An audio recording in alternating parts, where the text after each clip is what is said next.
Welcome back to Extreme Voltage. My name is D. Melkonian, and we are breaking down the first game for your Los Angeles Chargers as they take down the Las Vegas Raiders. We're going to break it down today and talk to you about the game and give you some highlights, and let's ponder about some of the issues that occurred, and let's look ahead to the Kansas City Chiefs, which is going to be played this Thursday, just a few hours from now. As we're recording right now, it's going to be just a few hours away from us for kickoff time. And we want to get you into football gear here and let you know about what happened last Sunday and get you prepped up and ready to go. Really good game last Sunday. I was at SoFi, hot as heck, humidity almost 60%. Beautiful day for football in Southern California. And the Raiders came out firing, okay? The offense looks good. And I'm going to break it down from that side as well.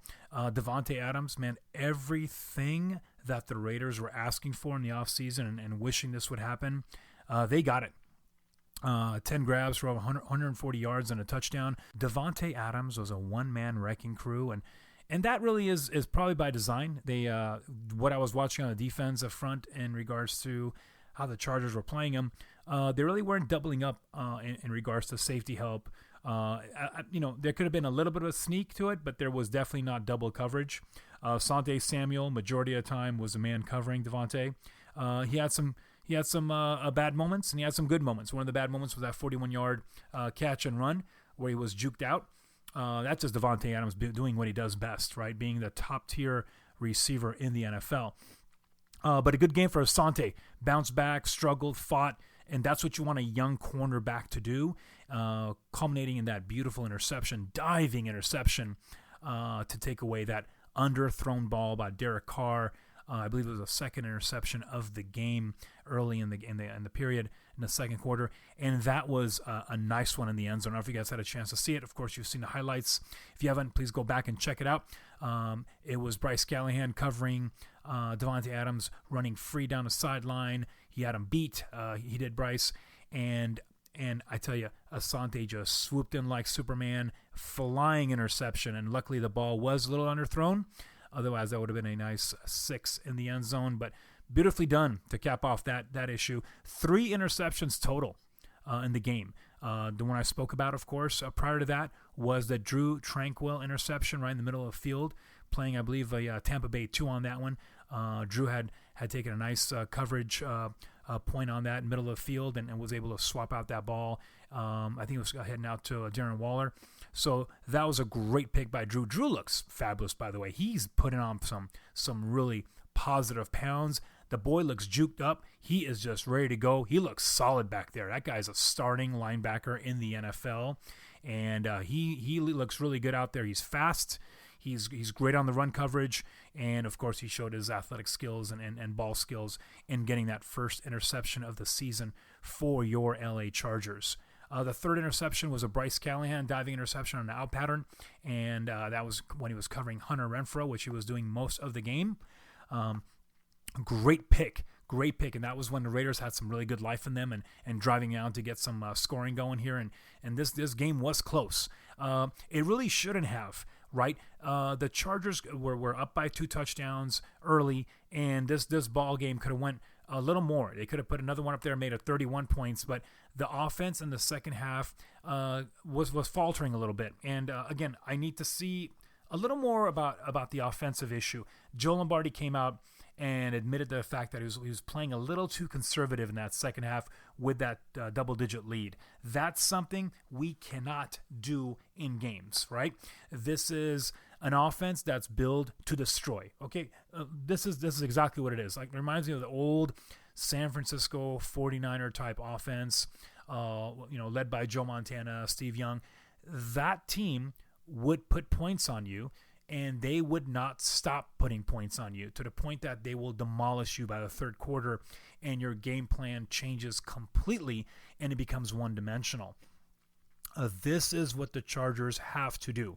And I give the Raiders credit as well, because their defense came to play and they stopped that from happening, and they were able to stop, get a tourniquet on the bleeding, and that double-digit lead became a single-digit lead at that point at 24-19. And of course, the defense really took over for the Chargers, and we'll get into that in a few minutes. Starring Khalil Mack, of course, who was the star and the MVP of this game. But let's go back to the offense for a minute. Herbert looked really, really good, just like you would expect an MVP caliber player to be, only in his third season. What can I tell you about Herbert? You got to, if you've watched the game, excellent. Go back and rewatch, right? Just see the throws he made. A couple of highlighted throws I remember is the beautiful throw he had to Keenan Allen on the right sideline above the defender, and just caught him at a perfect throw for a nice 25-plus yard gain. That was really nice to see, and it was thrown on a dart, man. That thing was just flying like a missile. Absolutely great work and great feat from Herbert, running away from pressure and finding an open spot. And that's the creative part about Herbert. The line can provide you with protection, and we'll talk about that in a few minutes as well. But Herbie can able to adjust and also give you the next second to second and a half or split second to come out of the pocket and just climb in and make sure he delivers a great throw, because you can cover for about 2 seconds and 2.5 seconds, but he's going to give you that additional time to get free for your receiver and to make a great secondary effort for a nice catch and nice gain. So great work with Herbie once again early in the season here. Just looks like he's really taken this offense from last year, and he's really progressing really well with it. Only game number 1. So we got 16 plus, hopefully more to go this season, and we're going to just see how much he's got into this offense and what he's going to be able to do with it. So that was a superb effort. In regards to Keenan Allen, as you know, he is out tonight against the Chiefs with a hamstring. He was out of the game, I believe, in the latter part of the second quarter when he started getting his right hamstring start tighten up on him on one of the routes. So he's out, and I would imagine he's probably going to be out the next game as well. Don't rush this guy back. He's 30-plus years old. He's one of your top receivers, yes, but you do not want to have this injury prolonged. Let him sit out for a week or two. These soft tissue injuries can linger, especially for an older body. Let's go ahead and make sure that he gets the rest. Look, we're deep. We are deep in receiver, okay? We are deep in running back. We are deep. So let's use the weapons we have. And hey, let's not forget the tight ends, man. Gerald Everett, I'm going to talk about him. And if you've heard my podcasts in the past, you know how much I rave him. I'm a big fan of Gerald Everett. He came to play, man. He looks like a receiver out there. I mean, he looks like a straight receiver out there. I can't tell a difference whatsoever. I mean, he's got a good body on him, but he definitely has a receiver mold on him, and he had a great touchdown on the left side, just backing it in and bringing it after a nice catch and run. So superb effort. I think we're going to see a lot more of Gerald Everett. Obviously now with Donald Parham sidelined for a couple weeks, we're seeing a lot of him, but I think he is the number one. Even if he was 1A or 1B, I think you're going to see a lot of targets. I think Herbie's found a nice connection with him. I'm anxious to see how it looks like tonight against the Chiefs and how they're going to spread that around too. Obviously, Josh Palmer is going to be in tonight, and we'll get into that in a little bit. Offensive line play. That was really a well done. I'm gonna give that an A effort. I thought they did a great job with Chandler Jones and Max Crosby. Trey Pipkins, man, hats off to you, my friend. Look, were there pressures on Herbie? There were pressures, right? But he knows how to move out of that. But he got hit a few times, but no sacks. Kept it clean back there, relatively clean. Pipkins did a really, really good job. And he's more of a run blocker than he is a pass coverage guy. But he's really learning the nuances of that, and I think it really helps to have the coaching the last 3 years here. Now he's in his 4th year. I think he's developed. He's got the strength, NFL strength, that he didn't have early on. And, that's when they had thrown him in. Remember their first year and second year, just throwing him to the Wolves, and he was getting battered back there. And the confidence is a huge thing no matter what position you play. But that offensive line is a big confidence issue. If you're getting your ass kicked on a daily basis and on pass pro and you're getting beat down, that can haunt you a little bit, right? That can make you apprehensive to attack with the hand attacks and body attacks, and that can really, really mess your game up. And I think they're working really well with him, especially last year where they didn't thrust him in that position. Utilizing Storm in that role, I think, really gave him time. I think that the coaching staff had a vision that Trey Pipkins is the better right tackle. However, I think they needed to develop him and provide that confidence for him, because you just like a quarterback, you throw him out there too early when he's not ready, and he is going to get sidetracked very quickly, right? So just to make sure, I think the Chargers, again, I got to give Brandon Staley a lot of credit. I mean, the stuff that he does in regards to not playing kids in the preseason, some of these old coaches I hear on these talk shows, sports talk shows, they come up and they're all like, oh, I would have played my guys in the preseason. That's why they didn't look good in the first game, and this and that, referring to Tampa Bay and some other teams out there like Chicago or what have you, or San Francisco with the young quarterbacks. I'm going to tell you right now, that's why you're not coaching currently, and that's why you've got a radio show, which is great. But that's the mentality of yesteryear, where your number one guys were getting hurt in meaningless games in the preseason. That no longer is the case, right? We play our seconds and thirds on this team, and I want to see what those guys have. I want to see the guys trying to fight for a roster spot. I want to see what those guys have. I don't want to see Herbie and Keenan and Mike and Austin out there. I don't want to see Khalil and Joey and Derwin out there. What are we doing? We're only asking for injuries, right? We're only asking for more bruises on top of that body that's going to get bruised up in the first week and never recover until the end of the playoffs or hopefully Super Bowl. So this new strategy of these coaches, I absolutely love. Brandon Staley has a vision. Trey Pipkins was one of them in regards to, and we saw the fact that they didn't do anything in regards to the offseason because they had a plan. I don't think it was an accidental issue that we never picked up a right tackle. I think the focus was on, hey, I don't think there's anybody better than Trey Pipkins right now we're going to pick up. There are older bodies out there. Yeah, there are players out there that might have had more veteranship than he did. But in regards to what you're getting, I mean, we see what these veterans, why they're free agents, because they're broken down a lot of times. We've had a few shares of our offensive line that have come in broken and stayed broken, right? So that was important where they got a young kid in Trey Pipkins, stronger kid than he's been here since the first year, and really developed last year, played in a couple of good games we talked about in Kansas City and Denver, I believe, and really brought that to the fold here in the offseason and now in the first game. I thought he did a really great job against an All-Pro and Max Crosby. So great work on the offensive line. Zion Johnson, we didn't hear much because he held his own, and he did a great job on that interior rush as well. So great job, Zion. Of course, Rashawn, Matt Filer, Corey Linsley, all held up really well and gave Herbie that time to throw. Look, is it going to get better with timing? Absolutely. Are we going to get a little more offensive production? Look, I'm not complaining about 24 points. 24 points, you should be in a W column, or at least flirting with a good W if you have a strong defense with you, and that's what the Chargers brought. And we're going to transition into that here momentarily. Running back play. Look, Austin, if you're a fantasy guy like I am, going in this year, man, you should have looked at those tea leaves and look. Austin's not going to give you fantasy numbers this year. Look, I'm just telling you, and that's okay because we're talking about real football and not imagination football, right? I love fantasy football, but I'm going to tell you right now, Austin is not going to have those kind of numbers because they're going to work other running backs into the fold. They don't want this kid beaten up by week 7 or week 8. They want the juice.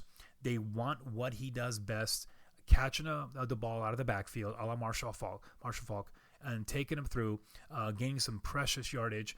I don't want him beat down on tackle run plays, right? You don't want him going through the middle. That's why they brought Sony Michel in here, which he played, relatively okay. I mean, he had the first one, he had like a 5-yard loss when he ran, so that was kind of sluggish. But in the latter part of the game, where you need a 4-minute offense, where you got to take that ball and milk that clock, he did just that. I think he did a pretty decent job for his first game in. I want to see some fresh legs on him. I didn't really quite see that with Sony, but he brings you the pass pro, and he brings you that tough running that you're going to need on a 3rd and 1 and a 4th and 1 on a 4-minute drive that you want to bang some yardage in through the tackles, and that's why Sony is there. So that was nice to see. Joshua Kelly, I thought, came in with a lot of juice. Some nice catches out of the backfield, some really nice runs. He's blowing up he's exploding out of the backfield.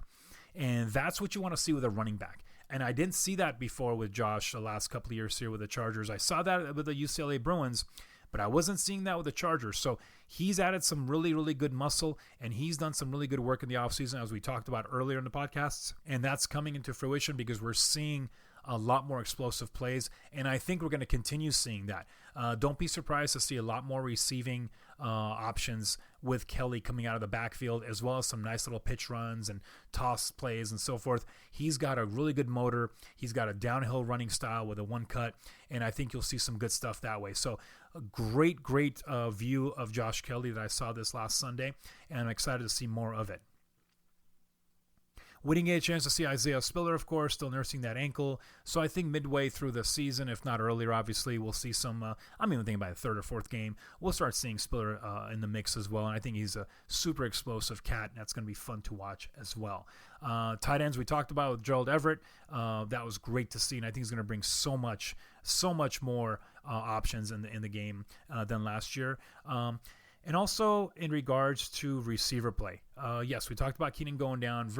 That was unfortunate. But the Mike Williams, the absence of targeting Mike Williams was really, really strange to me. And I know Joe Lombardi talked about it recently, and Brandon Staley was talking about it. It wasn't a situation. They actually thought prior to this game he was going to be fed, or 20 or 30 times they thought they were going to be targeting him so much. They were making jokes about it with the players. They had so many different plays coming towards his way.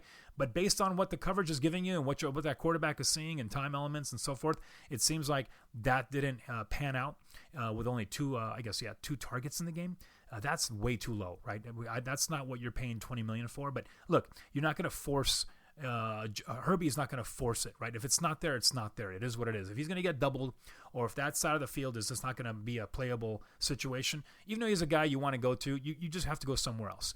And I thought Herbie did a great job of doing that, obviously, and getting more work done with other players on the field. And some of the surprising players we're talking about that I didn't anticipate. I don't know. I was in Vegas recently, and I wish I made this bet. I bet that Xander Horvath, your 7th round draft pick for the LA Chargers, would be the first player catching a touchdown pass, or even scoring a touchdown pass, or a touchdown, I should say, this year for the Chargers, because that's what he did early on in the first quarter, and that's what he did early part of the second quarter with about 9:34 on the clock. Xander Horvath with a beautiful play action pass towards him with a 1-yard touchdown pass catch. That was nice to see. He's athletic, man.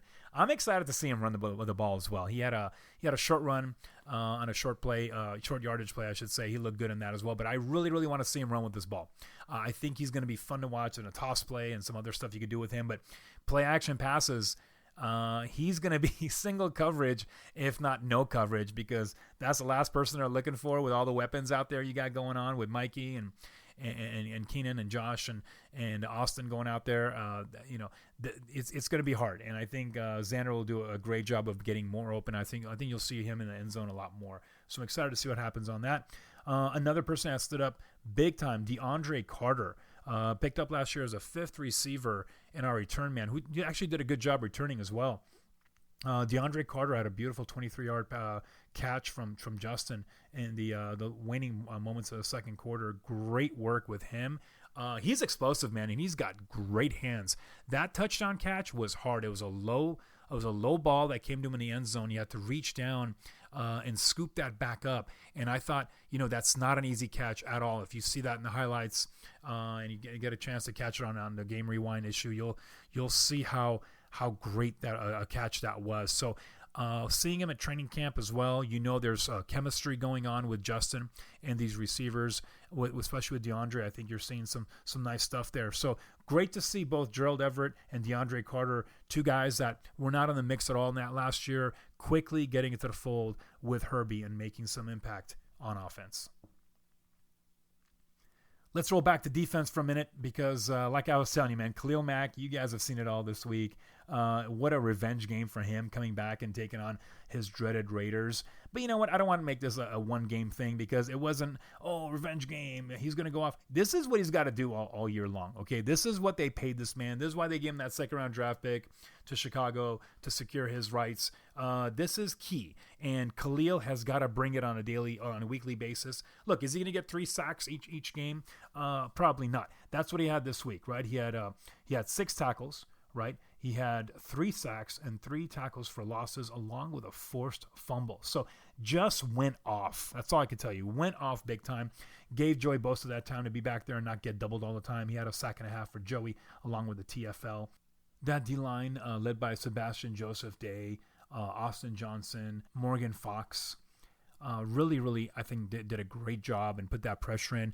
Now the Raiders did get some runs, some positive runs in the second half. I thought we have to do a little better job of getting that run stopped, just like we had some problems last year. Josh Jacobs did a really good job with the Raiders this week, bringing in the run. The first half was better control, but that second half the runs were coming in, and I thought that's something we need to start working on and want to make sure that doesn't happen to us, because that controlling that running game has been a key factor this year with getting that D-line back on track, and that's something they've got to work with. So again, got to give the props to the Raiders, and they did their job doing what they got to do, but that's some of the issues it's got to be taken care of that I saw. But otherwise, coverage-wise, we talked about it. I thought defense did a fabulous job along with those 3 takeaways. So great work. 24-19, defense gets it done. They do a last stand. The Raiders try to get a last stand here and try to put points on the board and try to win the game on a 4th down play, 4th and 8. Khalil Mack finishes off with a nice strip sack, and the Chargers get it back and bleed the clock out from there. And that was ball game, 24-19. One game into the regular 2022 season. And now we turn the page to the Kansas City Chiefs. And yes, the Chiefs had a pretty amazing game last week, destroying the Arizona Cardinals and Arizona, and that was just a demolishment. Patrick Mahomes, 5 touchdowns in the game, really using the brand new offense that's going to be pretty impressive, and I'm really excited to see how that's going to work out today against the Chargers defense. No more Tyreek Hill, and sometimes when a receiver loses a number one when a quarterback loses his number one receiver, that just changes the complexity of everything, right? Let's go back and talk about Tony Romo with Terrell Owens, right? That was once he kind of lost Terrell Owens and the pressure of having to deal to Terrell Owens all the time and making sure he gets his catches and balls delivered his way. That changed the complexity of it. I think quarterbacks are a little more free. They're not pressured into feeding that one diva receiver, and I think Tyreek Hill could be called diva, right? With the money he's making and so forth. Great receiver, right? Absolutely great, and he's paying dividends for Miami, and he will so. But again, you've got Marquez Valdez Scantling from Green Bay. You've got Juju Smith-Schuster that came in. You got Mecole Hardman. You got Travis Kelce, and of course Clyde Edwards-Helaire coming in with those weapons. I think Patrick Mahomes has that freedom, and he's always had it, obviously, but he's got that freedom to really distribute this ball everywhere. And he's got really good targets. He's got a lot of good receivers everywhere. Not dominating receivers, not a Tyreek Hill, mind you, but you've got a lot of good receivers that can get open, and they have good hands. And I think, and then Clyde Edwards-Helaire, his production last week was pretty strong, and he's running well. So let's see how we're going to do that and how we're going to hold him up. I think there's a very exciting offense once again. Again, it's only a 1-game session that we saw with the brand new Chiefs offense. I'm curious to see how that's going to unfold here against the Chargers. I think there's a lot to provide here offensively. The Chiefs, just like the Raiders, I think they're going to show a lot, and I think our DBs and linebackers are going to get challenged a lot. There's a lot of skill coming their way. But I see the same kind of results. I see how we can still make some good stops along the way. Blitzing is not going to be an answer against Patrick Mahomes, and he proved that last week where he was blitzed a majority of time, and he was just killing the Cardinals on the blitz, destroying the Cardinals on the blitz. Statistically, he was just providing a great framework for himself when that extra pressure was coming, especially, Patrick Mahomes. It happened last year against the Chargers at SoFi in the second half when we started bringing that pressure to him and start blitzing, and especially when Derwin was not in the game. He makes things happen with his legs, right? He can run it, which he did last year as well. However, he can also run out of it, just like Herbie does. And now he expands out of that pocket, gives himself another half a second to a second and a half. And I don't care what DB is playing there. Neon Dion could be back there. I don't care. You're going to lose your receiver at that point. Once you're at 3.5 seconds and so forth going, you got double and triple moves happening. You can't keep up. And that's what he can do. And if there's not enough, defenders in the backfield, he's going to expose you. Patrick Mahomes is. So you got to be careful with what you're bringing in blitz-wise. You got to make some creative blitzing, like the Chargers will do. I can see Bryce Callahan coming in. I can see Derwin James, obviously, as the playing that star position, playing all over the place. He had a nice sack last week. He's he's got to come in. He's got to provide that kind of pressure on Mahomes, but we got to get to him. And we got to hit him, and we got to make sure he comes down. He doesn't get that chance to make that secondary play that can expose us in the backfield. No J.C. Jackson tonight, so that's going to pose some problems with this offensive threat that they got going on. Looking to see how Sebastian Joseph Day, Austin Johnson, Morgan Fox, Tillery, and those guys are going to handle that run defense side. I want to see how Khalil Mack and Joey Bosa will handle both sides of it as well and how dominating they're going to be. Going up against Orlando Brown on the left side. Orlando playing on his last year here on this contract. They're trying to get him to an extended, which he didn't when we picked up last year. Great left tackle. And that's going to be a tough matchup for Bosa and company. And right tackle is going to be Andrew Wiley, 5-year veteran out of Eastern Michigan. So they've got some good tackles to combat against, and I think that's going to be a nice offensive line to deal with. So I'm looking forward to seeing how that's going to work out today as well. Here is my prediction for tonight. I think the Chargers go in. Hey, look, the Chargers, it's going to be a tough game. They played tough in Kansas City this last few years. The domination factor has gone away from that. In the past, it was once we stepped foot in Kansas City, we're going to get rocked. This time, we're bringing the house to them, and I saw that last year with a nice win. I think that the Chargers do it again. I think their defense plays lights out today. I think the offense gets in a better groove. I think Josh Palmer will get entrenched today a little bit, and I think we'll see a lot more targets coming his way as well. Really depends about Herbie and how much he goes off today. It should be really fun. It should be a Herbie versus Mahomes type of fireworks affair. But I think defense, again, makes some noise. And I really think the Chargers defense has the better personnel, minus J.C. Jackson, in regards to what they're going after. And I think they make the impact plays today. And I'm going to go with Chargers 31, Chiefs 24 today. And I'm hoping that's the victory for tonight. We'll come back and we'll break down Chiefs-Chargers next week. You guys have a great Thursday night football on Amazon Prime. Want to thank our man across the glass, our production manager, Tyrell Mad Dog Wiggins. Appreciate you, T. Also want to thank Kevin McLeod for his music, The Ice Giants and the Strength of the Titans. You can find Kevin at filmmusic.io.